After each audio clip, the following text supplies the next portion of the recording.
It was about 6 months ago today that I started making videos about the opportunity collectors have on the Panini blockchain, specifically collecting NFT sports cards over the physical sports card, especially when it came to the PSA 10. Back then, it was simple. I'd take a PSA 10 and I compare it to its NFT likeness, and we look at two main things, scarcity and price. And what we consistently found 6 months ago was the PSA 10 population was actually usually very close to the NFT's total mint count, but the price difference between them was massive. But then a couple months later, something clicked. I realized that while PSA 10s felt like a fair scarcity comp, the truth is the physical market doesn't stop at PSA 10s. There are PSA 9s, there's PSA 8s, there's PSA 7s, there's SGC, there's BGS, there's raw cards, and the list goes on. Which means the real world quantity of physical cards is actually way higher than the total NFT mint count. And in that context, the NFT starts to look even more scarce. But that was 6 months ago, and this is now. So today I want to do a quick recap. I want to get caught up to speed, and we're going to use one of the hottest NFL players to collect right now, Drake Maye, and we're going to use 3 of his most sought after Panini rookie cards, the horizontal Kaboom, the downtown, and his true Prizm Silver rookie card. Because while I absolutely love being right, I also like to see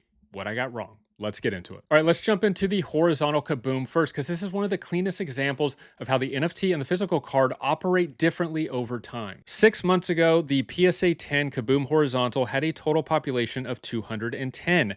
Meanwhile, the NFT version on the Panini blockchain had a fixed mint count of 25. That's the part that hasn't changed. The NFT is still capped at 25. But on the physical side, well, we can't say the same. In the last 6 months, the PSA 10 has increased by another 99 cards, pushing the total population from 210 all the way up to 309. Now, let's take a look at the price movement on both sides. 6 months ago, the PSA 10 Kaboom was trading around $1,600. Today, it's up to about $3,500. Now, by comparison, the NFT, on the other hand, was sitting around $90 and has recently sold for $699.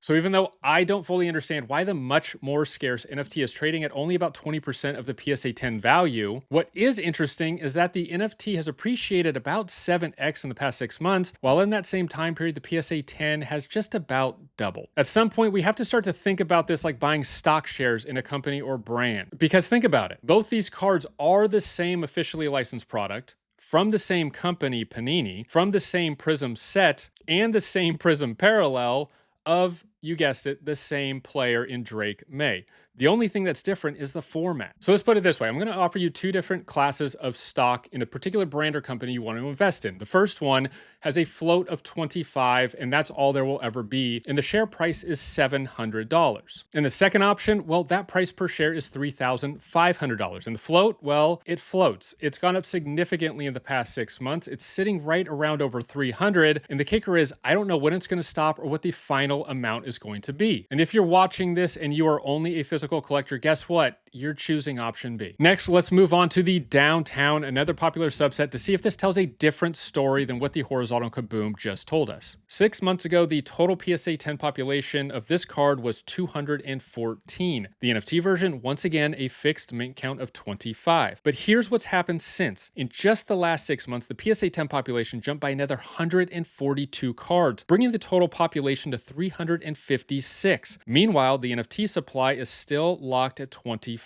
That means the NFT is now about 14 times more scarce than the PSA 10, and the scarcity gap is only getting wider. Now let's take a look at pricing. Back then, the PSA 10 downtown was selling for around $1,200, while the NFT was trading for only about $70. Now with today's pricing, the PSA 10 has jumped up to trade around $2,700, while the NFT has almost 10x'd and is sitting at $700. And I'm using $700 because that's the lowest buy now available. There hasn't been anything that has recently sold, but here's the really interesting thing. The only downtown that has recently sold was a jersey match number 10 out of 25, and that sold last week for $3,000. But for the sake of this clean comparison, let's just stick to the $700 number. So while the PSA 10 has seen a solid return the past 6 months, just a little over 2x, the NFT is now almost a 10x return from where it was 6 months ago. But maybe more importantly, the NFT is still sitting at a total mint count of 25, while the PSA 10 population is now at 356 and probably still rising. All right, now let's get to my personal favorite. I saved the best for last because in my mind,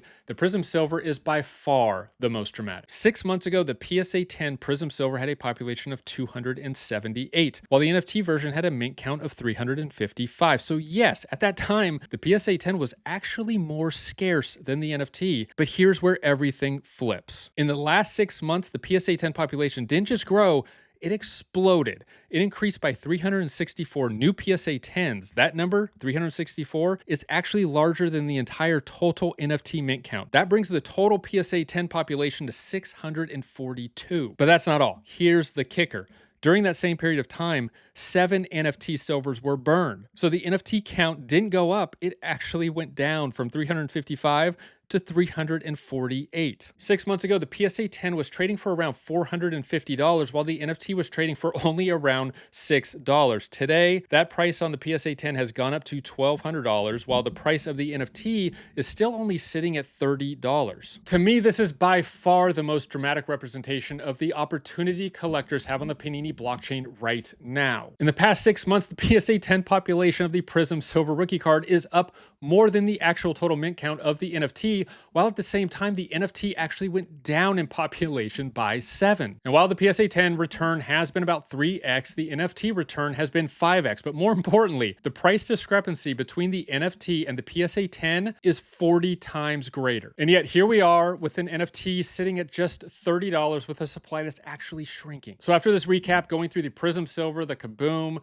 the downtowns, here's where we sit. And honestly, I think I got pretty much everything right. I mean, if anything, the main thing I probably got wrong is that I assumed that once collectors started to see the real scarcity difference, the fixed mint counts, the transparency, the burn mechanics, that the NFT version would start closing the price gap of the physical version a lot faster. And while the NFTs did go up and in every case went up at a multiple higher than the PSA 10, they're still selling for a fraction of what the PSA 10s are. And if you are a collector who has not started collecting on the Panini blockchain, but all of this sounds good and you want to get involved, check out my video above. It is a user guide that walks you through how to get started on the Panini blockchain, how to buy, how to sell, and also how to organize your collection. Thank you for watching, and I'll see you next time.